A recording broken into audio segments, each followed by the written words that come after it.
유기동물을 구조해서 분양한다며 방송을 해온 인기 유튜브 채널 갑수목장의 운영자가 이 사기 혐의로 고발됐다는 소식 저희 채널A에서 단독 보도해드렸는데요. 네, 영상 제작을 위해 동물을 학대하고 펫샵에서 구매한 반려동물을 유기동물로 속여서 콘텐츠를 제작해왔다는 폭로와 관련해 갑수목장 운영자가 직접 입장을 밝혔습니다. 먼저 들어보시죠. 펫샵에서 왔다는 사실은 사실입니다. 구독자들을 속인 점은 진심으로 사죄드립니다. 친구의 추천으로 송아지와 길냥이들을 찍어 올리면서 관심을 받게 되었고 그 관심으로 더 큰 채널을 바라게 되었고 그러면서 채널을 성장시키고자 거짓된 영상을 찍게 되어 진심으로 죄송합니다. 네, 유튜브 채널 갑수목장은요, 수의대생이 유기된 그 고양이, 유기묘를 보호하는 내용으로 고양이와의 일상을 주제로 한 영상으로 인기를 끌었었는데요. 결국엔 유기됐다고 소개했던 고양이나 강아지가 알고 보니 펫샵에서 사왔다.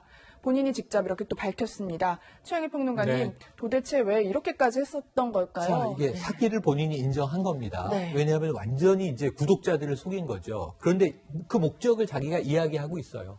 이 채널에 사람들이 많이 들어와서 관심을 가져주니까 예. 이 채널을 성장시키고자라는 아주 일반적인 표현을 썼는데 그래서 거짓말을 했다고요? 다른 말로 하면 채널을 성장시키는 게 뭐냐면 돈을 벌고자. 이렇게 바뀌어도 아무 문제가 없어요. 왜냐면 수익이 나오기 아시겠지만 때문이죠. 예. 많은 구독자가 수십만 명 붙고 많은 사람이 접속을 해서 이걸 보아주고 하면 우선은 광고 수익이 들어옵니다. 두 번째로는 성금을 받을 수도 있어요. 우리는 유기된 이 고양이들을 모아서 이렇게 우리가 먹여주고 재워주고 동물들의 행복을 바라는 활동을 하고 있습니다. 성금 보내거든요. 심지어는 꼭 이 채널만은 아니지만 이 유기묘가 아픕니다. 수술 받아야 되는데 뭐 몇백만 원이 필요합니다. 성금이 거쳐요. 요즘 우리 현대인들이 정말 마음의 스트레스를 동물 영상을 보면서 많이 풀고 반려동물 가족들이 얼마나 많습니까? 그런데 거기다 동정심까지 마케팅을 한 거죠. 버려진 고양이 얼마나 안타깝습니까? 얼마나 예쁩니까? 아픕니다. 배가 고픕니다.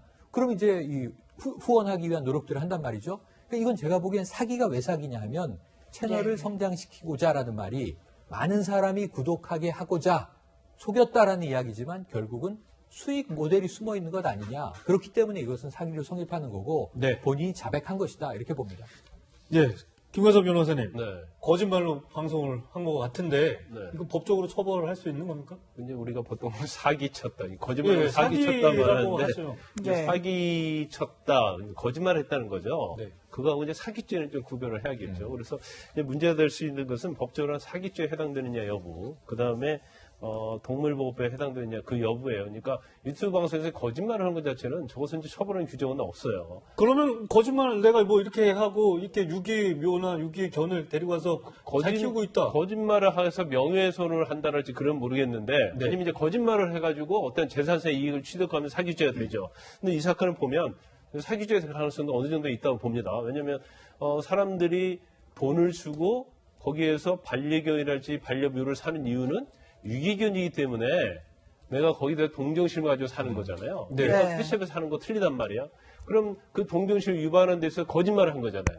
그런데 이제 예를 들어서 유기묘를 다른 분들한테 분양을 할 때 네. 돈을 받지 않았다면 그건 사기죄가 또 그건 아니죠. 사기죄는 아니죠. 그런데 유튜브 같은 경우에는 사실상 광고 수익이 붙잖아요. 말씀하신 것처럼. 네네네. 그러면 어떻게 되는 거예요? 조회수를 늘려서 여기도 지금 이 운영자도 분명히 채널을 성장시키고자 했다라고 얘기를 근데 했는데 그건 사실 죄되기는 쉽지 않아요. 왜냐하면 그 유튜브를 보는 사람이 저게 유기묘 아니면 유기견이기 때문에 내가 구독을 했다. 그럴 수도 있는 거고. 네. 아니면 거기서 노는 모습을 보고 여러 가지 컨텐츠 내용을 보니까 굉장히 볼만해요.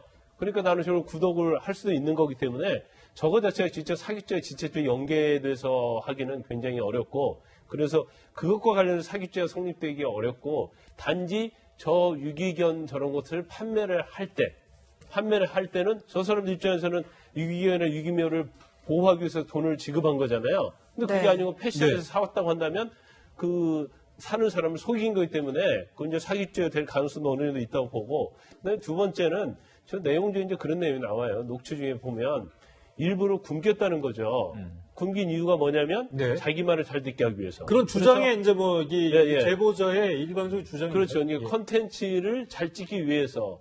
그다음에 뭐 그 과정에서 뭐 햄스터를 물어주게 하고 그런 내용이 나오거든요. 그러면 그 자체는 동물보호법상 동물 학대가 될 수 있어요. 그래서 아마 지금 고발이 된 걸로 보이는데 경찰이 수사하는 내용은 동물 학대 부분하고 그다음에 사기죄가 해당되는지 여부 아마 그 부분을 집중적으로 수사할 가능성이 크다고 봅니다. 네, 이현정 의원님. 네.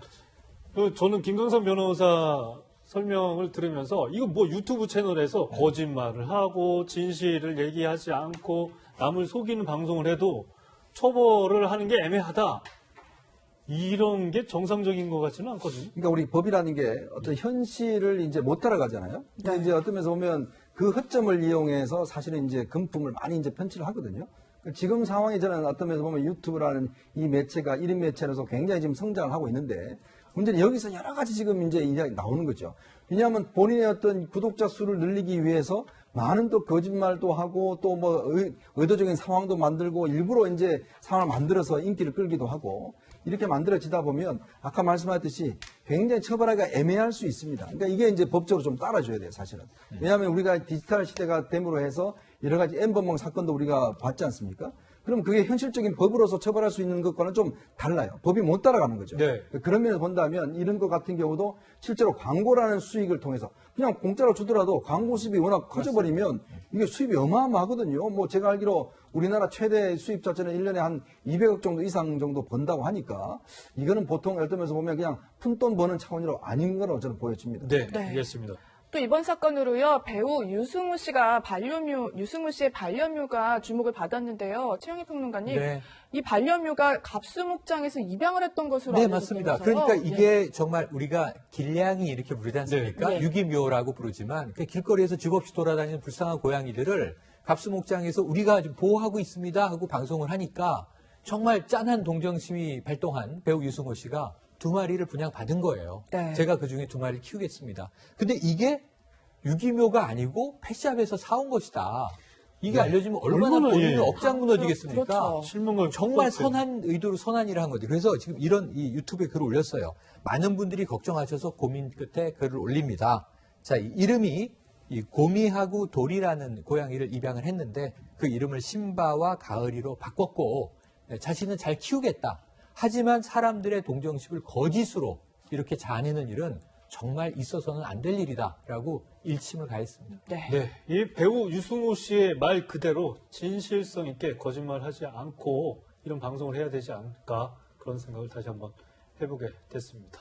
네, 세 분과는 여기서 인사 나누겠습니다. 감사합니다. 고맙습니다.